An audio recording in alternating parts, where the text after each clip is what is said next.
Third three. Amen. Praise the Lord.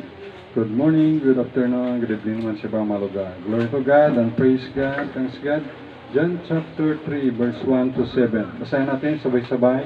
John chapter 3 verse 1 hanggang 7. Okay? Basahin natin ng sabay-sabay. Praise God. Okay, John chapter 3 verse 1, read begin. There was a man of the Pharisees named Nicodemus, a ruler of the Jews. The same came to Jesus by night and said unto him, Rabbi, we know that thou art a teacher come from God, for no man can do these miracles that thou doest except God be with him. Jesus answered and said unto him, Verily, verily I say unto thee, except a man be born again, he cannot see the kingdom of God. Nicodemus said unto him, How can a man be born when he is old? Can he enter the second time into his mother's womb and be born? Jesus answered, Verily, verily, I say unto thee, except a man be born of water and of the Spirit, he cannot enter into the kingdom of God. That which is born of the flesh is flesh, and that which is born of the Spirit is spirit. Marvel not that I said unto thee, ye must be born again. Ang title ngayong araw na to, ngayon ay September 29, 2024, Jesus said, you must be born again. Jesus said, you must be born again. Tayo mag-pray. Our Heavenly Father, at our God in heaven, God of Abraham, Isaac, and Jacob, lumalapit kami sa inyo in the name of Lord Jesus, and thank you, sweet Holy Spirit, for thy word. Forgive our sins. Kayo po mag-bless sa bawat isa nandito sa on-site, mga isa online, at mamit ang aming mga spiritual needs. Forgive our sins and guide us and help us. Bless every one of us in Jesus Christ's name. Amen. Amen. Jesus said, we must be born again. Ang Son of the Living God mismo ang nagsabi nito. Okay? Si Lord Jesus Christ mismo ang nagsabi. Ano sabi ni Lord Jesus kay Nicodemus? You must be born again. So, Jesus Christ, the Son of the Living God. Sabi niya sa Nicodemus, si Nicodemus ay isa ka Pharisees. Si Nicodemus ay isa ka Pariseo, isa ka sikta ng mga religious leader, at siya ay tinatawag na tawag dito, member of Sanhedrin. Yan. Sanhedrin ay 70 person yan doon sa Israel. Meron sila tinatawag na kama sila ay unicameral lang. Wala silang senado, wala silang kongreso, walang executive. Tayo ay three branches of government. Three branches of government tayo: executive, legislative, at saka judiciary. So, yan lang ang sa atin sa Pilipinas. Amen? So, praise God, no? Amen, praise the Lord. So, si Nicodemus, siya ay member ng Sanhedrin, no?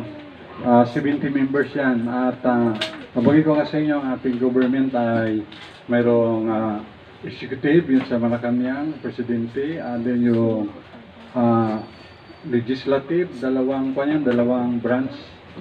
Higher, yung sa Senate, at yung lower, yung sa mga congressman. At saka yung judiciary, yun ay yung sa Supreme Court. So, pero sa Israel ay kanilang isa lang, yung 70 members lang na tawagan ay Sanhedrin. At kasama doon si Nicodemus. At si Nicodemus, sa sikta na Pariseo, ay mga religious leader yan. At hindi basta-basta yan na taong leader yan. Sabi ng Bible ay si Nicodemus ay, sa verse 1, there was a man of the Pharisees named Nicodemus, a ruler of the Jews. So siya ay ruler. Of course, Lord Jesus ay during si Jesus. Kaya si Jesus Christ siya ay, si pangalan niya sa Hebrew ay Yeshua. Jesus. At of course, pinaliwan natin ay si Jesus Christ na wala na doon sa cross. Wala na nakapako. Na banhaw na. Of course, alam naman natin sa RC na may nakapako pa doon. Hindi yun naniwala doon ng mga Hudyo. Pero pag sinabi po ang Jesus Christ natin pinaniwalaan na yun, hindi na nakapako. muling nabuhay na, ay okay sa kanila yan. Kaya si Nicodemus, sinabihan siya bilang ruler at si bilang leader sa Israel. Si Lord Jesus nagsabi sa kanya, Nicodemus, you must be born again. It's a must. Pero kung hindi ka ma-born again, you cannot see the kingdom of God. Ang born again na tinutukoy dito ay hindi reliyon, hindi rin sikta o grupo o samahan ko dito ay bagong relasyon sa Diyos sa pamamagitan ng Panginoong sa Kristo. Kaya nga, na-born again yung kaklase ni Sister Pen noong last Saturday, hindi ako makamali, na sinurwining niya, mag-ina, at payat na payat niya. At 3 months na lang, may taning yung buhay. Kaya tumanggap kay Jesus Christ at umiyak sila at gumaan ang pakiramdam. Why? Because of Jesus Christ at tumanggap. Alam nyo, kahit nung naalala ko sa hospital nun yung nanay ng sister-in-law ko, ni Ate Merlin. Sino nanay ni Ate Len? Si nanay pa. Yung tatay, nanay ni Sister Merlin ay doon din sa hospital at sinulwining ko rin at tumanggap kay Jesus Christ bilang kanyang Lord and Savior. Sa part ko, ay tuwa rin ako siyempre na kumbaga although wala kang kinikitang sahod, yung profession ko, vocation ko bilang missionary, ay parang bastante na yung Nay Claring, si Nanay Claring, na yung na-witnessan mo na kaluluwa, Nay Claring, kung di ako magkamali, ay tumanggap kay Jesus Christ. At siyempre, after ilang araw, siyempre kinuha na ng Panginoon, matanda na rin. Kumbaga, paano na lang kung ako pala ay seaman or katrabaho doon sa abroad? So walang maka-witness na, walang makasulwining. Hindi man pwede nating iasa yun sa pare, dahil yung pare man ay hindi man nila alam na kung paano mag-sulwining, dahil sila man mismo ay hindi nga alam kung may natanong nga kung sigurado ka rin, Padre, na sa langit pupunta, hindi man nga ni alam. Pero kung mga na-train sa Baptist, especially sa mga Bible Baptist, na-train, ay talagang masulwining at talagang maitid sa sulwining na ipaunawa sa iyo na buhay ka pa, alam mo na mayroon kang eternal life. Kaya, kung ano yun, yung pangyayaring yun, bastante na ba na although hindi tayo kumikita ng pera, walang sweldo, pero sobra pa sa sweldo yung pakiramdam mo na yung mawitnessan mo ay tumanggap kay Jesus Christ. And of course, pag ilang araw ay mamatay rin, siyempre, basta may sakit talagang ganyan. Kahit kay nanay nga, kanya rin. At kaya doon sa Purok size doon, mayroon doon matanda rin. Bedridden din. Nakapunta rin ako doon. May nagkwento rin, pinuntahan ko. Sa tinga ko lang yung surveying man. Yun, nag-pray man siya. Pagtanggap kay Jesus Christ bilang Lord and Savior. So, at least ay tumanggap sa Panginoon. Kahit nalala ko na si Kai rin, yung pamangkin ko. Parang high schooler. At least ay na tumanggap na kay Jesus Christ bilang Lord and Savior.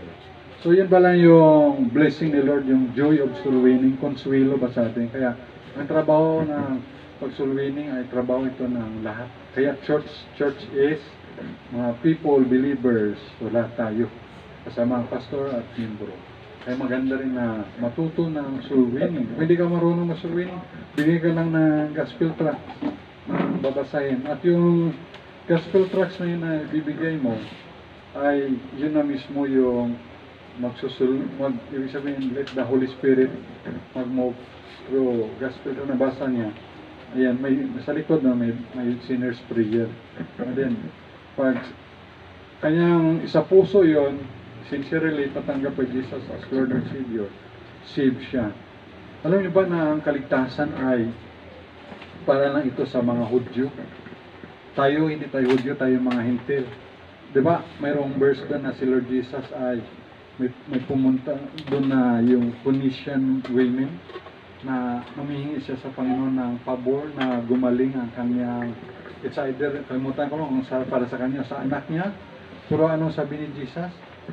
Na yung tinapay ba ay hindi karapat-dapat na mapunta sa mga aso, hindi sa children of Israel. Kung imagine yung tawag dun sa mga hindi Hudyo, dogs, aso. Ba't kaya ganun ang terminology, no? Kasi ang dogs ay, alam naman niyo yung aso, yung soka ay kinakain. At alam niyo yung aso ay basta as in marumi talaga na mga example. Pero sabihin ni Lord Jesus mismo na hindi karapat-dapat yung tinapay ibigay sa dog, sa aso. Pero alam niyo, sagot ng nanay na yon, tama Lord. Pero kahit ang mga aso man ay kumakain ng mga tinapay na nahulog sa table ng mga children of Israel, ay kaya sabi ni Lord Jesus, oh, great is your faith. Kung baga may panampalataya yung babae yun. Kaya, umuwi ka na, magaling na yung, I think hindi makawali yung anak niya. So imagine, ano? So, ano ang salvation? Priority talaga, sa Hudyo lang talaga. To the Jew first, sa mga Hudiyo, kaya nga tayo dapat masupport tayo ng mga missionary papunta sa Israel. Okay? Kaya salamat sa Panginoon na hindi tinanggap si Jesus Christ. Ano sa John 1:11, He came unto His own. Si Jesus, yung own niya yung taga-Israel. Hudyo, si Jesus ay Hudyo. Yeshua, si Jesus. He came unto His own, and His own received Him not. So, hindi siya tinanggap. Kaya, pag sa verse 12, but as soon as receive Him, the Jesus, today we be part to become the sons of God. So, anak tayo ng Diyos. Kaya, ang salvation para sa Hudyo. Tayo, hindi para sa atin yun. Pero salamat tinanggihan ng mga Hudyo. Kaya napunta yung salvation sa atin ng mga Gentiles, sa mga Hintil. Di ba? Sino ba tayo? Mababang uri lang ang mga Hintil, ang mga Pilipino. Tayo ngayon, kabilang tayo sa third world countries. Pero kahit ganun ang pangyayari, blessing sa atin yun kung tayo man na naging mahirap na bansa. Naging blessing. Bakit kamo? Kasi doon sa Europe, sa Amerika, hindi sila naniwala sa Panginoon. Sila ay mga atheists. Dahil sila ay marangya na sa kanilang pamumuhay, materially, hindi na nila kailangan Panginoon. Oh. Salamat tayo sa Panginoon na ganito tayo. Ang ating bansa ay palaging dinadalaw ng bagyo, ng kalamidad. Pero kahit may baha, may bagyo, ang mga Pilipino pa rin ay masaya na nag-selfie, pa-picture, kahit may baha, kahit may bagyo. Oh, salamat sa Panginoon. Kaya salamat sa Panginoon Hesus na tayo ay kumbaga sa tanim, tayo lang ay ginmarkot. Markot ba yun? Gin-drop lang tayo. Drop. Hindi talaga tayo tunay na yung sa sana, hindi. O dahon, hindi. Walang tayo gin-drop. Gin-markot tawag doon. So, yun lang tayo.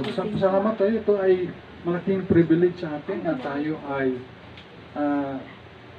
binilang ng Diyos Ama, ng Diyos ng Israel na maging anak niya. Alam niyo, yung sa Bible na gera, hanggang ngayon may gera pa rin sa Israel. Ngayon naman ang inatake naman ng Israel, yung Hezbollah, yung sa Lebanon. So, sabi ni Prime Minister Benjamin Netanyahu, na kayo mga nakatira dyan, mga civilian sa Lebanon, sa lugar na portion na yun, umalis kayo dyan, umalis kayo.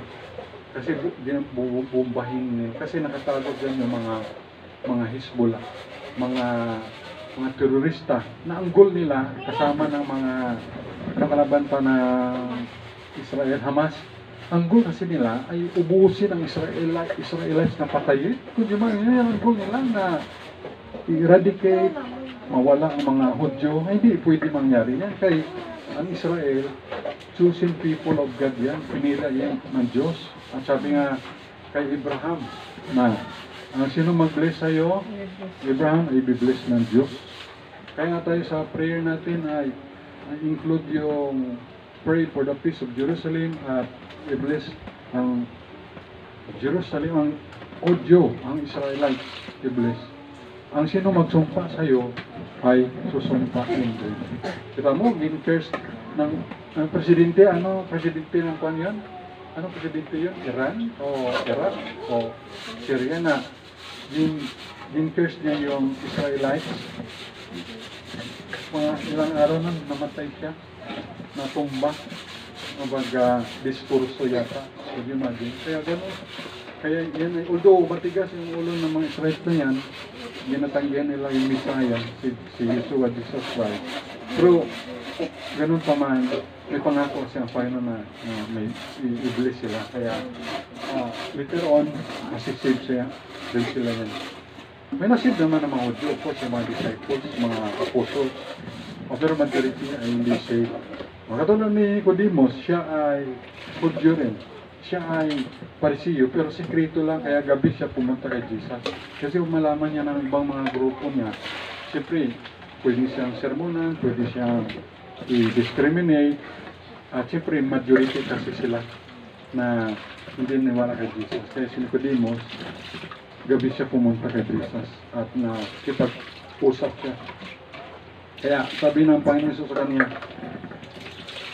Nicodemus, you must be born again. Dahil kung hindi ka ma-born again, you cannot see the kingdom of God. Ano pag-iba ng kingdom of God at kingdom of heaven? So, ang iba naman sabi ay use the interchangeably. At siyempre ang mga Hudyo, lalo si Matthew, minsan ang sinusulat niya dyan ay kingdom of heaven. Maingat sila na, kasi pag sumulat ka ng pangalan ng Diyos, maligo ka muna. Diba? Ikaw ay scribe, pagkasulat ka ng pangalan ng Diyos, no? Isalin mo yung tinatawag nila na first 5 books of Moses, o ang tawag din nun, Torah. Pag nagsulat ka ng word ng Diyos, pangalan ng Diyos sa Hebrew ay YHWH. YHWH. Bago mo yan isulat, YHWH na sinabi man na sa Hebrew, no? So bago mo isulat yung pangalan ng Diyos, ligo ka muna. Hanggang in the beginning, God, di ba? Created the heaven and earth, ligo ka muna. Doon sa verse 2, and the Spirit of God. So bago mo isulat yung man yun, ligo ka na naman. Kaya hindi basta-basta na birikwan sila sa pangalan ng Diyos. Mataas ang kanilang reverend sa pangalan ng Panginoon. Kaya, ito si Nicodemus ay kailangan niya magkaroon ng bagong relasyon sa Diyos sa pamagitan ng Panginoong Jesucristo. Dahil sa Garden of Eden, kung naalala nyo, ay nagkaroon ng kamatayan doon na spiritual. Naputol yung relasyon ng tao na si Adan at si Eva sa Diyos. Kaya kinain nila yung, sabi ng Panginoon, huwag niyong kainin yung bunga na yun na nagbibigay ng knowledge tungkol sa good and evil. Huwag niyong kainin, pero sinuwain na ni Adan at ni Eva, kumain sila. That tree of the knowledge of good and evil. Dahil nag-disobey sila sa Diyos, kaya yun, namatay sila spiritually. At ano sabi din sa Ephesians 2:1, kung di ko magkamali, na quickening spirit, at nasa Ephesians 2:1, na quickening spirit, mabuhay muli ang inyong spirito. Kasi spiritually, dead sila, namatay.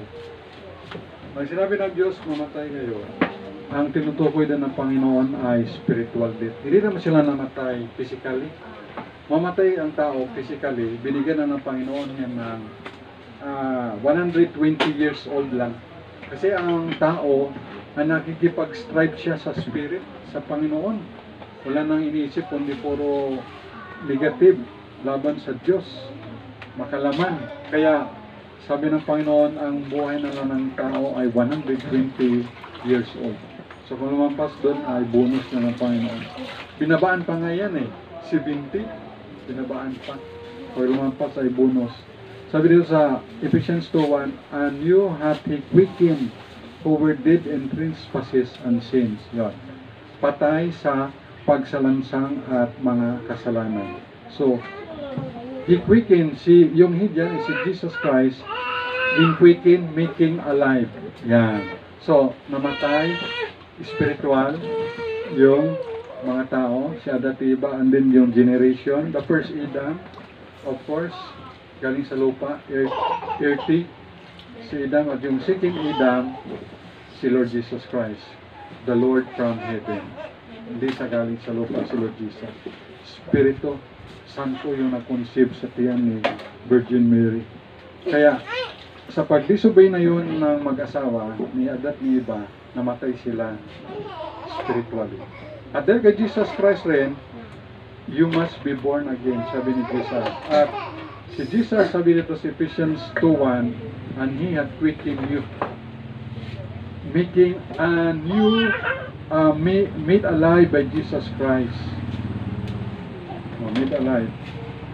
Yung tao na mamatay, alam niyo, dahil hindi sa sakit o sa katandaan, namamatay ang tao sa alin? Dahil sa kasalanan. For the wages of sin is death. Ibig sabihin, kung walang kasalanan pala, kahit yung tao ay nang mabunggaban, magkasakit, mauntog, o anong mapilay, ibig sabihin, buhay pa rin siya. Kasi kung walang kasalanan, kaya pala ang tao namatay primarily because of sin. For the wages of sin is death. Ayan. So dahil sa kasalanan pala, kaya pala tayo namamatay. Oh. Meron namang tao, malusog, malakas, matipuno, basketball player. Biglang namatay. Hindi, wala kasi, walang sakit. Oh, kaya pala namamatay ang tao, hindi sa sakit, kundi dahil sa kasalanan. Of course, yung kasalanan na yan ay kwan yan. Yung, alam niyo yung binom? Yung binom, yung kamandag ng ahas. Yan yung kasalanan pala. Yung binom, yung kasalanan. Kaya, yung magkasala yung mga Israelites, kasama ang mixed multitude, nagkasala sila sa Panginoon, tinuklaw sila ng ahas. At ang paggawa ang Diyos kay Moses ng ahas na tanso. Para sila magtingin doon, ay nagaling. Oh.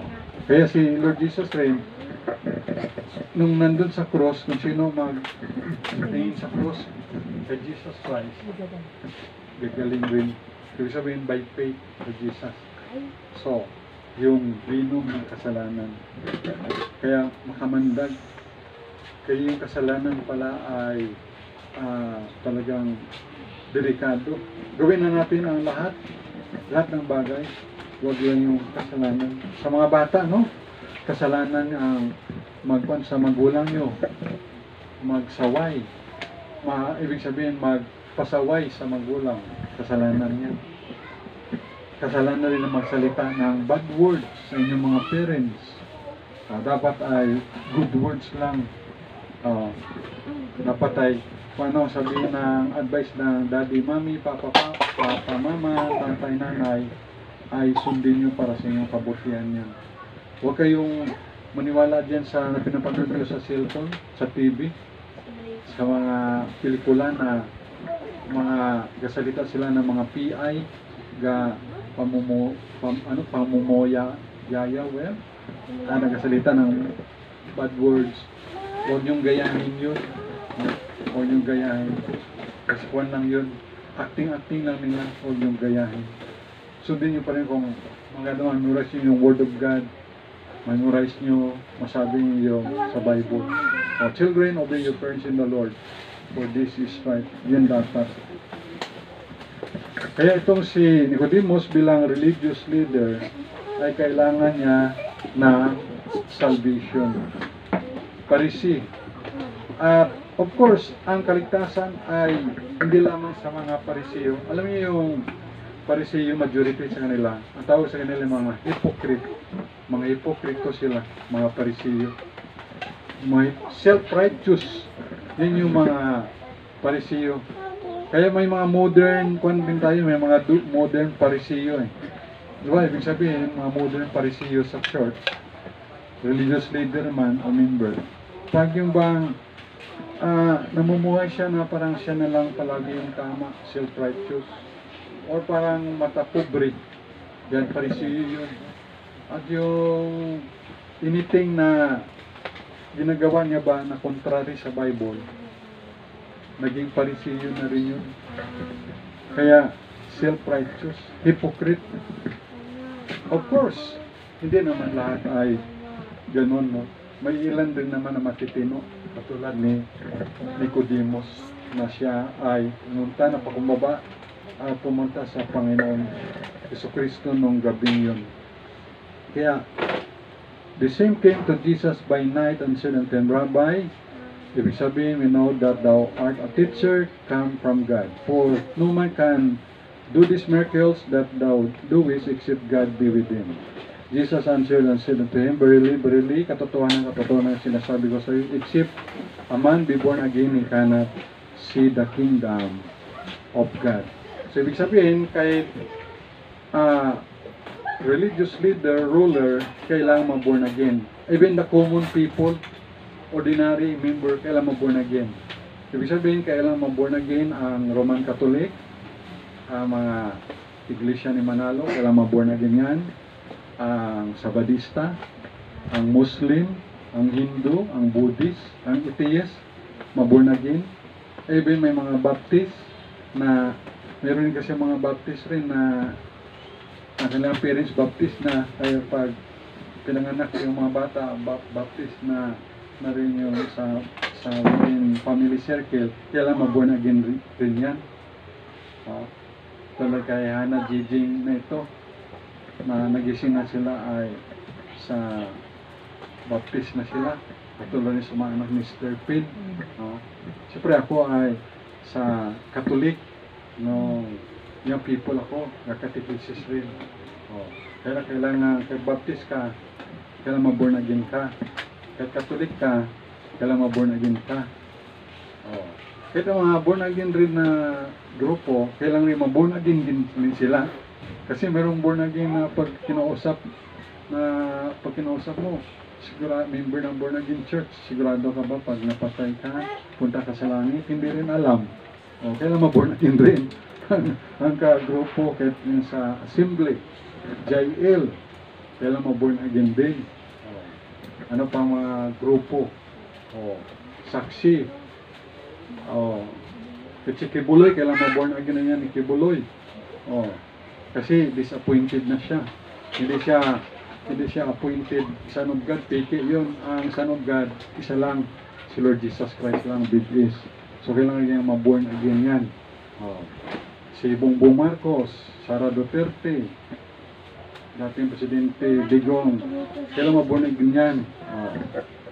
Mga senador, mga congressman, kailangan ma-born again yan. Mga pulis, kailangan ma-born again. Mga general. Nakakalungkot, no? Ang sindikato na, sabi ni Colonel Espinido, ang sindikato ay nasa loob na ng PNP. Kaya, nadadama yung matino na PNP. Of course, majority naman ng PNP yung mga officers and non-officers, matitino naman yung iba. Pero yung majority ay matino. Ilan lang naman yung mga skalawag. Pero ginagamit nila yung government, yung PNP na tawag na institution para sa kanilang mga illegal activity. Kaya kailangan ma-born again yan.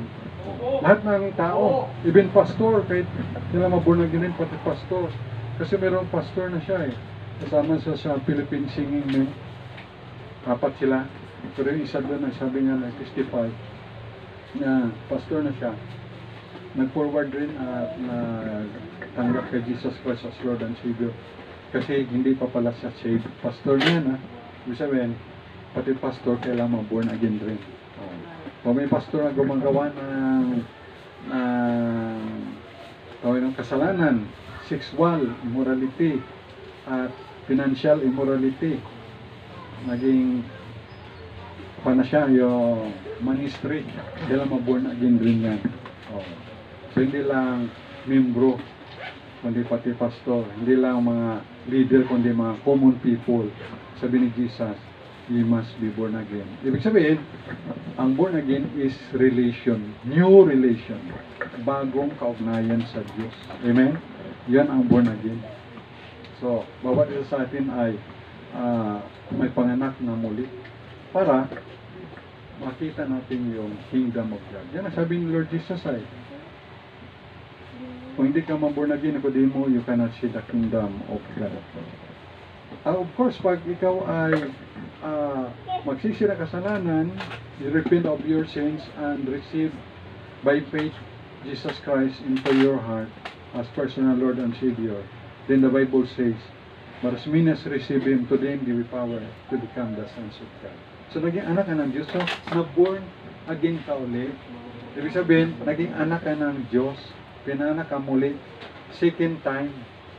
First, na pinanganak ka physical birthday. Second, pinanganak ka spiritual. So, na-born again ka because of Jesus Christ. So, born again na ba lahat? Si Jatniel, born again na? Nagtanggap na kay Jesus? Si J.A. Hindi pa kaintindi. Si Crystal. Baka Kati na naman. Crystal. Hindi pa nawimisan. Maramang born again. Si Ketong, hindi pa maintindihan nila. Grade 1. Si Caitlin, born again, hindi pa maintindihan. Si Colin, intindihan na, born again na. Si Aliyah, pag isa born again, tinanggap mo na si Jesus Christ as your personal Lord and Savior. Yun ang born again. Ibig sabihin, may relasyon ka na kay Jesus Christ. Si Jesus Christ na ang iyong Lord and Savior. So kung si Jesus na ang iyong Lord and Savior, meron ka ng Lord, so ikaw na ay meron ka ng Savior. So sa heaven ka punta pag napatay tayo. Yan. So sabi dito, Jesus answered and said unto him, verily, verily, I say unto thee, except a man be born again, cannot see the kingdom of God. Nicodemus said unto him, how can a man be born when he is old? Can he enter the second time into his mother's womb and be born? Punta pa ba siya sa tiyan ni nanay? Hindi na. Spiritually speaking ito.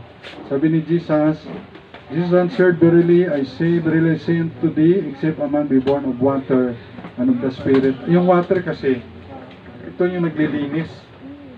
Water. At ang water din ay nantulad din sa, may verse dun sa, unang sa book of Acts ay sa Holy Spirit. Yung water. Of course, ang water din ay Word of God.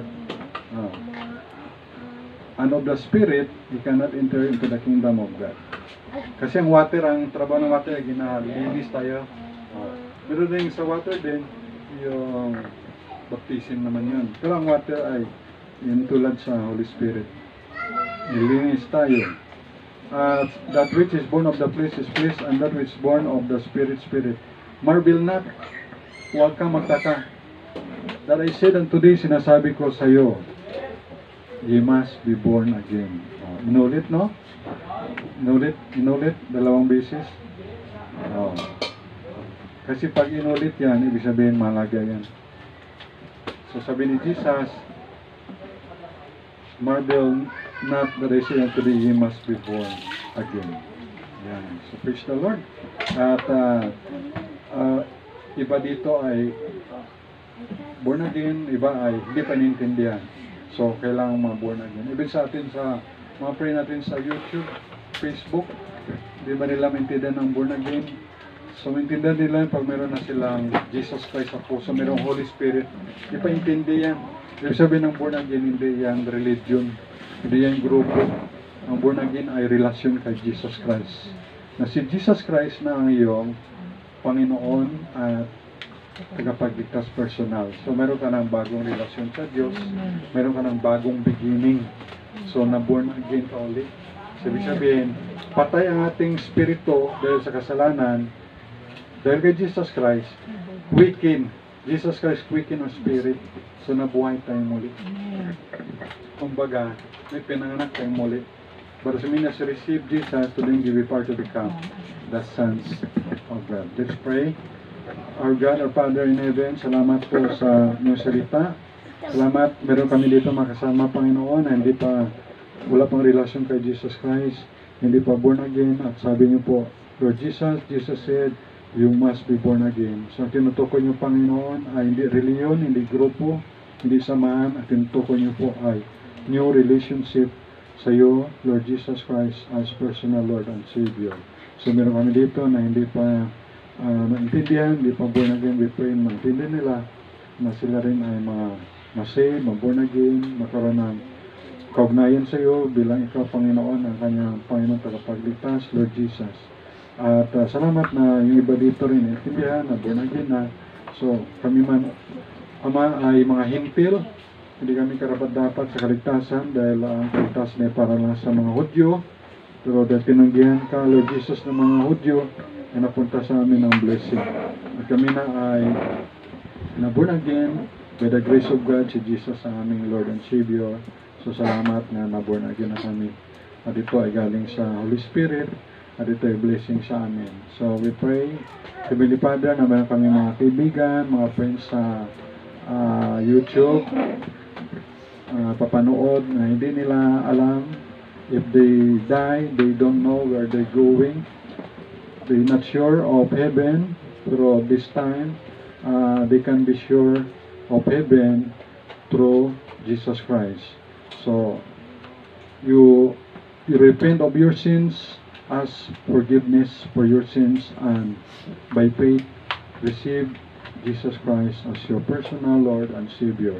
And you can say a prayer and repeat after me with all your heart and receive Jesus Christ into your heart as your personal Lord and Savior. Say this short prayer. Lord Jesus, thank you for your love.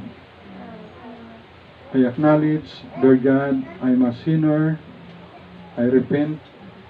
I'm sorry for asking for forgiveness for all my sins. And receive you by faith, Jesus Christ, and trust you as my personal Lord and Savior of my soul, of my life. Thank you for the promise of eternal life. Thank you, sweet Holy Spirit. And thank you for the promise once I receive you as my Lord and Savior, you give me power to become the sons and daughters of God. So thank you, Heavenly Father, that now I am saved as you declare in 1 John 5:13. Those that have Jesus Christ have life and eternal life. So thank you for the blessings of free gift of salvation. For the gift of God is eternal life through Jesus Christ our Lord. Father, we thank you and I praise you and glorify you in Jesus Christ's name. Amen. Amen. So praise the Lord. Wow, si Denver.